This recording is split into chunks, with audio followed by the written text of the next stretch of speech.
yan arewa mu kula, Tinubu ba zai mana komai ba. Tinubu mutum ne wanda ko an sani a tarihin mulkin Lagos da ya ba wanda ya angwamawa a duniya wanda ya wuce al'ummar mu musulmi na arewa. Kuna gani fa abin da ake a Lagos din, yanzu wannan mutum wai har shine zamu fito mu bashi jinin mu, mu bashi yancin mu ce zamu rangwala mushi? To wallahi mu kiyaye. Kuma ina magana da jam'iyyar APC gabaki daya, har ma Buhari, duka jam'iyyar APC. Wannan abin da kuke so ku cimma muradin ku na jam'iyya, wallahi ba adalci kuke son ku gana ba.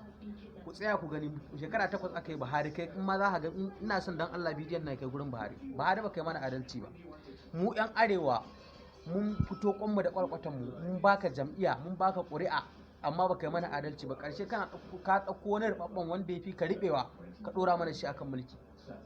Duniya fa na kallon ku fa. Mu Allah ya isan mu tsakanin mu da ku, wallahi Buhari Allah ya isan mu tsakanin mu da ku da duk wata jam'iyyar APC. Saboda duk rubabbu ne, munafukai ne, muga mutane, ba ku da mutunci wallahi. Ku ɗauko mutanen banza suna mulki. Yanzu Buhari kai kana takama da kai yan arewa ne, muka sai kati muka tuttura maka Buhari, amma baka yi mana komai ba. A ƙasar nan ka bar ƙasar mu gabaki ɗaya a lalace. Arewa yankin mu din Najeriya ba inda ake kashe mutane.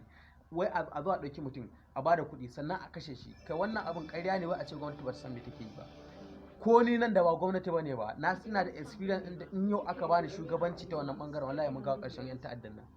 To wannan sako ne ku sani, mu mutumin nan ba ma san shi. In kuma karfa kai ka dora, to shikenan, Allah ya sace dama mu muku ko muna ci gaba da yi. Kuma kar ku yi tana wannan Allah ya sa da muke muku ba ta zuwa gurin ku, wai ku ce wai ku kuna ana muku Allah ya sa ba abin da take muku. Wallahi akwai rananta, ba har sai ka mutu da kai da mataimakanka da duk wani shugaban yan jam'iyyar nan, wallahi kowa ya mutu. To duk wanda ya mutu kuma a cikin ku zai ga sakamakon shi, wallahi kabarin shi ma ya ishe shi, wallahi ba zai iya zama a kabarin shi ba, in ga muku gaskiya. To in za ku gyara, ka yi laifi wa yan arewa Buhari, to ya kamata tun yanzu ka tsaya ka gyara laifinka, ka fito da mutanen da suka kamata su zaɓe su, in aka zaɓa nagari ne. Amma waɗannan mutum fa, wannan mutum da yake je yake gani, Tinubun nan da kuke so, wallahi ba mutumin kirki bane.